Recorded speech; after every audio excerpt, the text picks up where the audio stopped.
Subscribe कीजिए YouTube channel MySirji.com को और प्रेस कीजिए बेल आइकन को ताकि कोई वीडियो आपसे मिस ना हो। हेलो फ्रेंड्स, बहुत बहुत स्वागत है आपका MySirji.com के इस चैनल पे और मैं हूं आपका दोस्त सौरभ शुक्ला। दोस्तों, आप लोग देख रहे हैं लाइव क्लास और लाइव क्लास के अंदर हम लोग आज जो टॉपिक ले रहे हैं वो जावा लैंग्वेज से रिलेटेड है। किसी ने कॉमेंट में ये पूछा था कि लाइव क्लास के अंदर क्या आप इंटरफेस और एब्स्ट्रैक्ट क्लास के बीच में डिफरेंसेस बता सकते हैं, तो मैंने आज इसी टॉपिक को लिया हुआ है, इंटरफेस और एब्स्ट्रैक्ट क्लास में कंपैरिजन। तो हम लोग बात करेंगे जावा के लेटेस्ट स्टैंडर्ड के हिसाब से, यानी जावा का जो लेटेस्ट वर्जन है उसके हिसाब से हम चीज़ों को समझेंगे। सबसे पहले हमें बात करना है कि इंटरफेस क्या होता है। तो देखिए, पहले मैं कोडिंग के लिहाज से आपको बता देता हूँ कि दोनों में क्या फ़र्क होता है।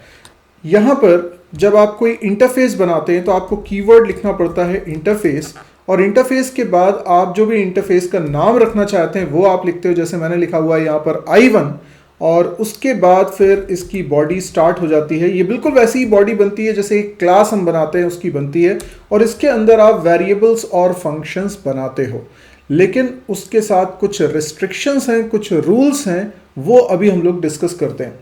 साथ ही साथ हम लोग बात करें एब्स्ट्रैक्ट क्लास की, तो एब्स्ट्रैक्ट क्लास कैसे बनती है।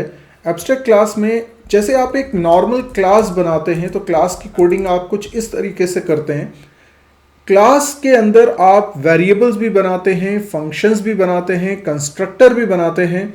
यहाँ पर ये सब कुछ आप क्लास के अंदर बना सकते हैं, लेकिन अगर आप इसे एब्स्ट्रैक्ट क्लास बनाना चाहते हैं तो आपको एब्स्ट्रैक्ट कीवर्ड का इस्तेमाल करना पड़ता है क्लास के पहले, तो ये बन जाती है एब्स्ट्रैक्ट क्लास। तो आपने देखा सिंटेक्स के हिसाब से काफ़ी कुछ एक जैसे दिखते हैं, लेकिन इंटरफेस और एब्स्ट्रैक्ट क्लास दो अलग अलग चीज़ें हैं। दोनों में कन्फ्यूजन आपको नहीं होना चाहिए। दोनों ही में कुछ कॉमन बातें हैं, जिसमें से एक कॉमन बात यह है कि इंटरफेस अपने आप में अकेले में कुछ मीनिंग नहीं रखता। यानी अगर इंटरफेस को मैं अपने प्रोग्राम में यूज़ करना चाहता हूं तो मैं चाहता हूं कि कोई क्लास में बनाऊं और वो क्लास इस इंटरफेस को इम्प्लीमेंट करे। मैंने वर्ड यूज़ किया है इम्प्लीमेंट, ठीक है। तो कोई क्लास जब तक इंटरफेस को इम्प्लीमेंट नहीं करेगी तब तक ये इंटरफेस यूज़ नहीं हुआ है। इसी प्रकार से एब्स्ट्रैक्ट क्लास वो क्लास होती है जिसका ऑब्जेक्ट नहीं बनाया जा सकता, इसीलिए एब्स्ट्रैक्ट क्लास को भी यूज़ अगर करना है तो आप कोई क्लास बनाते हो जो एक्सटेंड करती है, यानी क्लास, कोई क्लास का नाम है let's say B, class B extends A, आपको ऐसा लिखना पड़ेगा। तो इसका मतलब दोनों में एक कॉमन बात यह होगी कि दोनों इंडिविजुअली कुछ भी नहीं है, उन्हें किसी के सहारे की जरूरत है, एक क्लास के सहारे की जरूरत है। अब हम बात करते हैं इंटरफेस की स्पेसिफिकली, फिर हम थोड़ी सी बात करेंगे एब्स्ट्रैक्ट क्लास की स्पेसिफिकली, फिर हम इन दोनों के बीच में और कंपैरिजन करेंगे। सबसे पहले बात करते हैं इंटरफेस की। इंटरफेस एक्चुअल में क्या है, तो एक एग्जाम्पल से मैं आपको इसको समझाता हूं। मान लीजिए कि एक प्रोजेक्ट बन रहा है और उस प्रोजेक्ट के अंदर कुछ ग्रुप ऑफ प्रोग्रामर्स हैं जो लोग एक काम कर रहे हैं, और कुछ दूसरे ग्रुप ऑफ प्रोग्रामर्स हैं जो दूसरा काम कर रहे हैं। ये पहला ग्रुप जो है, हो सकता है कि ये जो हम सॉफ्टवेयर बना रहे हैं, प्रोजेक्ट बना रहे हैं, ये एक कॉलेज के लिए है या इंस्टीट्यूट के लिए है जहाँ पे स्टूडेंट्स हैं, टीचर्स हैं, और भी बहुत सारी चीज़ें हैं। लेकिन हम बात करते हैं कि स्टूडेंट एक एंटिटी है जिसके बारे में कोडिंग करनी होगी, ऐसे ही टीचर एक एंटिटी है जिसके बारे में कोडिंग करनी पड़ेगी। तो एक क्लास आपको डेफिनेटली बनानी है स्टूडेंट, एक क्लास आपको बनानी है टीचर। तो मैं ये कह रहा हूँ कि ये जो पहला ग्रुप है प्रोग्रामर्स का, वो लोग स्टूडेंट की कोडिंग कर रहे हैं, और जो दूसरा ग्रुप है वो टीचर की कोडिंग कर रहे हैं, ठीक है। अब यहाँ पर दोनों ग्रुप एक बात पे एग्री करते हैं। वो एग्री ये है कि इंस्टीट्यूट के अंदर एक नया स्टूडेंट दाखिल होता है या एक टीचर उस इंस्टीट्यूट में रजिस्टर होता है जो कि अब पढ़ाना स्टार्ट करेंगे, एक तरह से वो जॉब में आते हैं, तो दोनों को ही हम क्या बोलते हैं, एडमिशन। तो एक इंटरफेस बनाया जाता है, इंटरफेस, जिसका नाम हम रख लेते हैं एडमिशन। ठीक है, एडमिशन।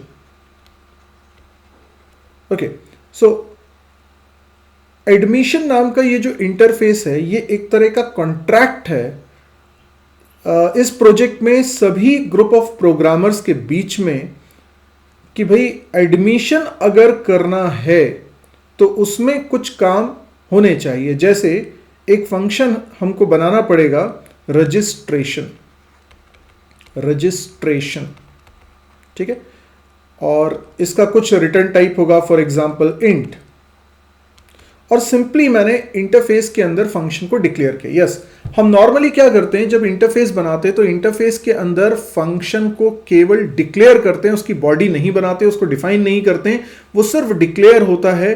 करली ब्रैकेट से बॉडी बनाने की बजाय हम फंक्शन के अंत में सेमीकोलन से उसको एंड कर देते हैं। तो नॉर्मली जो फंक्शन बनता है उसमें उसकी बॉडी भी होती है, इसमें इसकी बॉडी नहीं है। तो इंटरफेस के अंदर हमने सिर्फ जिस चीज से यूजर इंटरेक्ट करेगा बस वो तय कर लिया है। ठीक है, तो इंटरेक्शन वाला कॉन्सेप्ट तैयार हो गया है, लेकिन उसकी डिटेलिंग अभी नहीं हुई है, उसका इंप्लीमेंटेशन अभी नहीं हुआ है। तो रजिस्ट्रेशन फंक्शन अभी डिफाइन नहीं हुआ है, लेकिन रजिस्ट्रेशन एक फंक्शन होना चाहिए, इंप्लीमेंट होना ही चाहिए अगर एडमिशन का प्रोसीजर हमको पूरा करना है। तो अब ये बात तय हो जाती है सभी प्रोग्रामर्स के बीच में कि भाई रजिस्ट्रेशन नाम का फंक्शन होना चाहिए अगर एडमिशन होना है। तो अब ये इंटरफेस बनाने से क्या हुआ, जो स्टूडेंट क्लास बनाएगा, कैसे बनाएगा स्टूडेंट क्लास, मैं यहां बना के बताता हूं, क्लास स्टूडेंट, ठीक है, तो उसे इंप्लीमेंट करना पड़ेगा, इंप्लीमेंट्स एडमिशन को, ठीक है, और फिर अपनी कोडिंग करनी पड़ेगी। और हम जानते हैं जो क्लास किसी इंटरफेस को इंप्लीमेंट कर रही है, ये कंपलसरी है कि उस इंटरफेस के मेथड्स को वो डिफाइन करे। ये जो मेथड रजिस्ट्रेशन की हमने बात करी, ये बाय डिफॉल्ट एब्स्ट्रैक्ट मेथड होता है, एब्स्ट्रैक्ट मेथड। तो नॉर्मली क्या होता है, जो इंटरफेस है उसके अंदर सिर्फ एब्स्ट्रैक्ट मेथड्स होते हैं जिनको वो क्लास डिफाइन करती है जो उस इंटरफेस को इंप्लीमेंट कर रही है। तो स्टूडेंट क्लास बनाने वाले प्रोग्रामर्स अपने तरीके से रजिस्ट्रेशन की कोडिंग करेंगे। इसी प्रकार से जो प्रोग्रामर्स क्लास बना रहे हैं टीचर, वो लोग भी इंप्लीमेंट कर रहे हैं, इंप्लीमेंट्स एडमिशन। इसका मतलब ये हुआ एडमिशन इंटरफेस को तो दोनों ही इंप्लीमेंट करेंगे, लेकिन इसका मतलब ये है कि दोनों एक बात पे तय हुए हैं कि रजिस्ट्रेशन दोनों में होना चाहिए। तो इसके अंदर भी आप रजिस्ट्रेशन फंक्शन बना रहे हो, इसके अंदर भी आप रजिस्ट्रेशन फंक्शन बना रहे हो, क्योंकि हम जानते हैं कि अगर इंटरफेस को हम इंप्लीमेंट कर रहे हैं तो इसका मतलब इंटरफेस के मेथड्स को हमें डिफाइन करना पड़ेगा। लेकिन दोनों अपने तरीके से रजिस्ट्रेशन को डिफाइन कर सकते हैं। फॉर एग्जाम्पल, अगर टीचर का रजिस्ट्रेशन होना है तो कुछ स्टेप्स हो सकती हैं, जैसे कि हो सकता है कि उसका पिछला जो जॉब था उसको हमें वेरीफाई करना है कि वो वहाँ पे जो डॉक्यूमेंट्स दिए हैं कि पिछले जॉब पे उनकी परफॉर्मेंस कैसी थी, होता है एक वेरिफिकेशन होता है, तो वो वेरिफिकेशन पहले करना है। फिर उनका जो जहाँ जहाँ एंट्री होनी चाहिए सिस्टम के अंदर वो एंट्री हो रही है। फिर इंडक्शन प्रोग्राम हो रहा है, it's a kind of training. उसके बाद फिर उन्हें कुछ रोल्स एंड रिस्पॉन्सिबिलिटीज असाइन की जा रही हैं। तो these are the steps of registration और admitting a teacher in the institute. Similarly student के लिए जब रजिस्ट्रेशन फंक्शन बनाया जा रहा होगा तो वहाँ पे कुछ दूसरे तरह की स्टेप्स होंगी, जैसे कि वो जो डॉक्यूमेंट सबमिट कर रहा है पहले उसको वेरीफाई किया जा रहा है, सारे डॉक्यूमेंट्स आ रहे हैं, फिर उसकी फीस सबमिट हो रही है, उसका एनरोलमेंट जनरेट हो रहा है। तो इस तरीके से कुछ सीक्वेंस ऑफ स्टेप्स होंगी रजिस्ट्रेशन की, टीचर के लिए अलग होंगी, स्टूडेंट के लिए अलग होंगी। तो दोनों प्रोग्रामर्स अपने अपने तरीके से इसको डिफाइन करेंगे। तो इंटरफेस बनाने से ये फायदा हुआ कि एक स्टैंडर्ड तरीका बन गया। अब सोच के देखिए ना कि कई सारी तरह के लेट्स से कार की कंपनीज हैं, ओके, एक कार की कंपनी है, वो भी कई तरह के मॉडल्स निकाल रही है, पर हो सकता है जो यूजर से इंटरेक्शन करने वाला सिस्टम कार के अंदर लगा हुआ है, फॉर एग्जांपल डैशबोर्ड में आप देख सकते हैं वहाँ कई तरह की मीटर्स होते हैं रीडिंग के लिए, या कई तरह की बटन्स हो सकती हैं, या म्यूजिक सिस्टम के लिए कुछ बटन्स हो सकती हैं। आपने देखा होगा कि जो हाई एंड कार्स होती हैं उसमें स्टीयरिंग व्हील होता है, तो स्टीयरिंग में ही कीज होती हैं, वो कीज स्टैंडर्ड कीज होती हैं। अब उस की से आप म्यूजिक सिस्टम का वॉल्यूम भी कम ज़्यादा कर सकते हैं, उसको म्यूट भी कर सकते हैं, और भी बहुत सारे ऑप्शंस उसमें रहते हैं। तो जो स्टीयरिंग व्हील बनाया वो एक स्टैंडर्ड के तहत बनाया, हो सकता है किसी और कंपनी ने स्टीयरिंग व्हील बनाया हो और किसी और कंपनी ने सॉफ्टवेयर उसका लिखा हो या इंटरनल इम्प्लीमेंटेशन किया हो, तो जिससे यूज़र इंटरेक्ट करेगा वो होगा वो स्टीयरिंग। तो स्टीयरिंग में लगी बटन्स एक इंडस्ट्री स्टैंडर्ड होगा कि भाई ये हमेशा ऐसे ही बनेगा, ओके। तो जो लोग उन बटन्स पर एक्शंस डिफाइन करने वाले हैं उन लोगों को ये पता होना चाहिए कि ये स्टैंडर्ड इतनी बटन्स इसमें होती हैं, तो इंटरफेस उसी को हम बोलते हैं जिससे यूजर इंटरेक्ट कर रहा है। तो वो एक स्टैंडर्ड पे सब लोग एग्री करते हैं, फिर उसका इंप्लीमेंटेशन बाद में तैयार किया जाता है। तो ये बहुत ही यूजफुल तरीका है, और अगर आप डीप डाइव करेंगे और प्रोजेक्ट्स वगैरह बनाएंगे तो आपको इसकी अहमियत समझ में आएगी। पर इंटरफेस एक बहुत शानदार कॉन्सेप्ट है। तो आई होप आपको ये तो समझ में आया कि इंटरफेस हमने बनाया, 2 क्लासेस उसे इम्प्लीमेंट कर रही हैं, ये हमें समझ में आया। लेकिन अब हमको बात करनी है इंटरफेस के बारे में कुछ इंपॉर्टेंट पॉइंट्स। जैसे इंटरफेस के बारे में पहला पॉइंट तो हम ये समझे कि जितने वेरिएबल्स इंटरफेस के अंदर आप बनाएंगे बाय डिफॉल्ट ये पब्लिक होते हैं। यस, सभी पब्लिक, इनफैक्ट हर मेंबर जो इंटरफेस के अंदर होता है वो पब्लिक होता है। और वेरिएबल्स कैसे होते हैं बाय डिफॉल्ट? स्टैटिक, और कैसे होते हैं? फाइनल। तो अदर वर्ड्स हम बोल सकते हैं कि कॉन्स्टेंट्स है, क्योंकि ये ऐसे वेरिएबल्स होंगे जिनके अंदर एक बार वैल्यू रख दी तो अब आप चेंज नहीं कर सकते, करेक्ट। तो इंटरफेस के अंदर सारे जो वेरिएबल्स बने हैं वो बाय डिफॉल्ट, ना तो आपको पब्लिक कीवर्ड लिखना पड़ेगा, ना स्टैटिक कीवर्ड, ना final keyword, but they are by default public, static and final. जो फंक्शंस हम बनाते हैं इंटरफेस के अंदर वो 3 तरह के हो सकते हैं। फंक्शंस 3 तरह के हो सकते हैं। पहला, आप इसके अंदर बनाते हैं एब्स्ट्रैक्ट मेथड, ठीक है। लेकिन इसके लिए आपको एब्स्ट्रैक्ट कीवर्ड लिखने की जरूरत नहीं होती है। जैसे अभी मैंने आपको बताया था ये रजिस्ट्रेशन, तो यहां पर आपने कोई एब्स्ट्रैक्ट कीवर्ड नहीं लिखा। पब्लिक कीवर्ड भी लिखने की जरूरत नहीं होती, वो बाय डिफॉल्ट पब्लिक ही होता है। तो इस तरह से हम एब्स्ट्रैक्ट मेथड इसके अंदर बना सकते हैं। फिर दूसरी चीज इसमें हम बना सकते हैं static function. Yes, static function एक ऐसा फंक्शन होगा जो कि जिसकी अपनी बॉडी भी होगी, जिसके अंदर कोडिंग भी होगी, जो क्लास स्पेसिफिक फंक्शन होता है। यानी कि ये फंक्शन ऑब्जेक्ट की स्टेट को प्रिजर्व नहीं करता। ऑब्जेक्ट की स्टेट मतलब किसी भी ऑब्जेक्ट के अंदर जो मेंबर वेरिएबल्स होते हैं, इंस्टेंस मेंबर वेरिएबल्स होते हैं, उनकी वैल्यूज का collection, that is called object की स्टेट। तो स्टैटिक फंक्शन को ऑब्जेक्ट की स्टेट से कोई मतलब नहीं होता, क्योंकि वो ऑब्जेक्ट की स्टेट को ऑल्टर नहीं कर सकता है। तीसरी चीज ये होती है, इसके अंदर हम बना सकते हैं default function. Yes, default function एक यूजफुल कॉन्सेप्ट है जो शुरुआत से नहीं था जावा में, बाद में इंट्रोड्यूस हुआ है। ये जो डिफॉल्ट फंक्शन का कॉन्सेप्ट है, इसके लिए आप डिफॉल्ट मॉडिफायर को यूज करते हैं, डिफॉल्ट स्पेसिफायर को यूज करते हैं। ये डिफॉल्ट आप इससे पहले केवल स्विच केस कंट्रोल इंस्ट्रक्शन में यूज करते थे, लेकिन डिफॉल्ट का इस्तेमाल आप इंटरफेस के अंदर किसी फंक्शन को डिफाइन करते हुए भी बना सकते हैं। ऐसा इसलिए होता है, जैसे मान लीजिए यहीं पर टीचर और स्टूडेंट का जो एग्जाम्पल लिया, उसमें एडमिशन नाम का जो हमने इंटरफेस बनाया हुआ है, इन फ्यूचर हमें लगता है कि एक और फंक्शनैलिटी होनी चाहिए जो कि दोनों को चाहिए है। अब ये जो फंक्शन हम चाहते हैं ये इंटरफेस में हम लोग कोड कर देते हैं। मान लीजिए हमने इंटरफेस में एक जैसे रजिस्ट्रेशन बनाया हुआ है, वैसे ही हम लोग क्या कर रहे हैं, हम लोग यहाँ पर एक और फंक्शन बना लेते हैं, कुछ भी नाम रख लो, F1, ठीक है, इंट F1। लेकिन प्रॉब्लम क्या है, अगर ऐसा आप लिख दोगे तो ये एब्स्ट्रैक्ट मेथड हो जाएगा। अब पूरी कोडिंग चेंज करनी पड़ेगी, स्टूडेंट क्लास वाले को भी कोडिंग चेंज करनी पड़ेगी, क्योंकि उसका कोड रन नहीं होगा, कंपैटिबिलिटी नहीं हो रही है, पूरे कोड में चेंजेस हो रहे हैं। तो हम क्या करते हैं, यहां पर लिखते हैं डिफॉल्ट, ठीक है, और इसकी बकायदा इसके अंदर बॉडी बनाते हैं और इसकी कोडिंग कर देते हैं। यानी इंटरफेस के अंदर एक फंक्शन जो कि वेल डिफाइंड है, बिल्कुल पॉसिबल है, उसके पहले डिफॉल्ट कीवर्ड लिखा होना चाहिए। इससे क्या होगा कि अब आपको जो स्टूडेंट क्लास है और टीचर क्लास है उसमें कोई चेंजेस नहीं करने पड़ेंगे, क्योंकि ये फंक्शन दोनों के लिए अवेलेबल हो जाएगा। ठीक है, इसका मतलब क्या हुआ? इसका मतलब ये हुआ कि ये एक बहुत यूजफुल फीचर है कि बाद में अगर कुछ मॉडिफिकेशन आपको करने हैं अपने इंटरफेस में तो आप इजीली कर सकते हैं। इससे आपको पूरे कोड को चेंज नहीं करना पड़ेगा, तो कंपैटिबिलिटी का इशू नहीं आएगा। ये इसका एक रीजन है। तो 3 तरह के फंक्शंस इसके अंदर हो सकते हैं। तो ये हुआ इंटरफेस।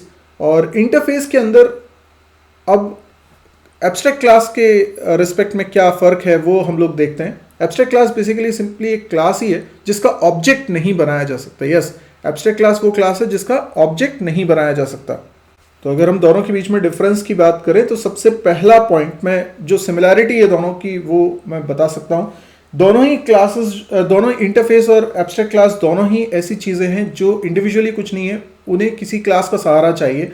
ये पहला पॉइंट हो गया। दूसरा पॉइंट ये है कि ना तो हम इंटरफेस का ऑब्जेक्ट बना सकते हैं और ना हम एब्स्ट्रैक्ट क्लास का ऑब्जेक्ट बना सकते हैं। यस, दोनों में से किसी का भी ऑब्जेक्ट हम नहीं बना सकते। तीसरी बात जो कॉमन है, हम इनके रेफरेंस वेरिएबल्स बना सकते हैं। यानी हम इंटरफेस का रेफरेंस वेरिएबल बना सकते हैं और एब्स्ट्रैक्ट क्लास का भी रेफरेंस वेरिएबल बना सकते हैं। ऑब्वियस ही बात है कि इंटरफेस का रेफरेंस वेरिएबल बना के क्या करेंगे अगर इंटरफेस का ऑब्जेक्ट नहीं बन सकता तो जो क्लास इंटरफेस को इंप्लीमेंट करेगी उस क्लास के ऑब्जेक्ट का रेफरेंस हम इंटरफेस के रेफरेंस वेरिएबल में रख सकते हैं। यस, यानी जैसे अभी हमने एडमिशन नाम का इंटरफेस बनाया था, तो एडमिशन का हम लोग क्या करते हैं, एक रेफरेंस वेरिएबल बना लेते हैं, लेट्स से आर, और इसमें हम एड्रेस रख सकते हैं, रेफरेंस रख सकते हैं या तो स्टूडेंट क्लास के ऑब्जेक्ट का या टीचर क्लास के ऑब्जेक्ट का। तो जैसे मैंने स्टूडेंट क्लास का ऑब्जेक्ट बनाया और उसका रेफरेंस रख लिया आर में। यस, ये पॉसिबल। लेकिन अब हम इस रेफरेंस वेरिएबल की मदद से सिर्फ उन्हीं फंक्शंस को या उन्हीं मेंबर्स को एक्सेस कर पाएंगे जो स्टूडेंट क्लास में इंटरफेस वाले मेथड्स डिफाइन किए गए। ठीक है, और किसी फंक्शंस को हम कॉल नहीं कर सकते। इसी प्रकार से आप लोग एब्स्ट्रैक्ट क्लास का भी रेफरेंस वेरिएबल बना सकते हैं। एब्स्ट्रैक्ट क्लास का ऑब्जेक्ट नहीं बनेगा, पर एब्स्ट्रैक्ट क्लास को जिसने एक्सटेंड किया होगा, जिस क्लास ने एक्सटेंड किया होगा, उसके ऑब्जेक्ट को हम रेफर करवा सकते हैं। ओके, अब हम बात करते हैं इन दोनों के बीच में डिफरेंसेस की। तो सबसे पहला डिफरेंस तो ये है कि इंटरफेस के अंदर मेंबर्स पब्लिक ही होते हैं, जबकि एब्स्ट्रैक्ट क्लास के अंदर पब्लिक भी हो सकते हैं, प्राइवेट भी हो सकते हैं, ठीक है, प्रोटेक्टेड भी हो सकते हैं और डिफॉल्ट भी हो सकते हैं। ठीक है, यानी कोई एक स्पेसिफायर आपने नहीं दिया है। और ये इंटरफेस में बाय डिफॉल्ट होता है, जबकि यहां पर आपको एक्सप्लिसिटली लिखना होता है। इसके अलावा यहां पे बाय डिफॉल्ट सारे मेंबर फाइनल होते हैं। यहां पे दोनों तरह के चलेंगे। यहां पर बाय डिफॉल्ट सब स्टैटिक वेरिएबल्स होते हैं। यहां पर दोनों तरह का स्टैटिक वेरिएबल भी हैं, नॉन स्टैटिक वेरिएबल भी हैं। इसमें कंस्ट्रक्टर नहीं होता, नो कंस्ट्रक्टर। ठीक है, इसमें कंस्ट्रक्टर होता है। क्यों होता है? क्योंकि ये क्लास है, तो क्लास स्टेट को डिफाइन करने के लिए बनाई जाती है, तो क्लास में कंस्ट्रक्टर होता है। आप बनाएंगे तो ठीक है, नहीं तो इम्प्लिसिटली बना दिए, जावा खुद बना देगी। ओके, पांचवा डिफरेंस क्या है, इसमें 3 तरह के फंक्शंस बन सकते हैं जो मैंने अभी आपको बताए थे। एब्स्ट्रैक्ट मेथड, ठीक है, एब्स्ट्रैक्ट मेथड, स्टैटिक मेथड और डिफॉल्ट मेथड। यहां पर आप डिफॉल्ट मेथड नहीं बनाते हो, यहां पे आप स्टैटिक फंक्शन भी बना सकते हो, आप यहां पे एब्स्ट्रैक्ट मेथड भी बना सकते हो, आप यहां पे वेल डिफाइंड फंक्शन भी बना सकते हो। तो यहां पे हर तरह का फंक्शन अलाउड होगा। इंटरफेस को जब कोई क्लास इंप्लीमेंट करेगी तो एक क्लास एक से ज्यादा इंटरफेसेस को इंप्लीमेंट एक साथ कर सकती है, लेकिन कोई क्लास एक से ज्यादा एब्स्ट्रैक्ट क्लासेस को एक्सटेंड नहीं कर सकती, क्योंकि रूल ये है कि एक ही सुपर क्लास हो सकती है किसी भी क्लास की। तो आई थिंक ये डिफरेंसेस सफिशिएंट होंगे आपके लिए। एब्स्ट्रैक्ट क्लास बनाते वक्त आपको एब्स्ट्रैक्ट कीवर्ड का इस्तेमाल करना पड़ता है क्लास के पहले। ये कोई जरूरी नहीं है कि एब्स्ट्रैक्ट क्लास के अंदर एब्स्ट्रैक्ट मेथड हो ही, लेकिन अगर किसी क्लास के अंदर एब्स्ट्रैक्ट मेथड है तो आपको उस क्लास को जरूर एब्स्ट्रैक्ट बनाना पड़ेगा। तो मुझे पूरी उम्मीद है कि आज आप लोगों को ये सब समझ में आया होगा और यूज़फुल लगा होगा वीडियो। अगर कुछ डाउट हैं तो आप कमेंट सेक्शन में लिख सकते हैं। इसके अलावा अगली लाइव क्लास में मैं क्या टॉपिक लूँ ये आप मुझे कमेंट सेक्शन में बताइएगा। अगर वीडियो पसंद आ रहा है तो आप इसको लाइक करें, जितना हो सकता है शेयर करें, और अगर अभी तक आपने इस चैनल को सब्सक्राइब नहीं किया तो सब्सक्राइब जरूर कर लें। मेरे सारे वीडियोस को देखने के लिए आप मेरी वेबसाइट mysirji.com को विजिट करें। साथ ही मेरा जो प्रीमियम प्लेटफॉर्म है premium.mysirji.com को भी विजिट करें। तो आज के लिए इतना ही दोस्तों, थैंक यू, गुड बाय।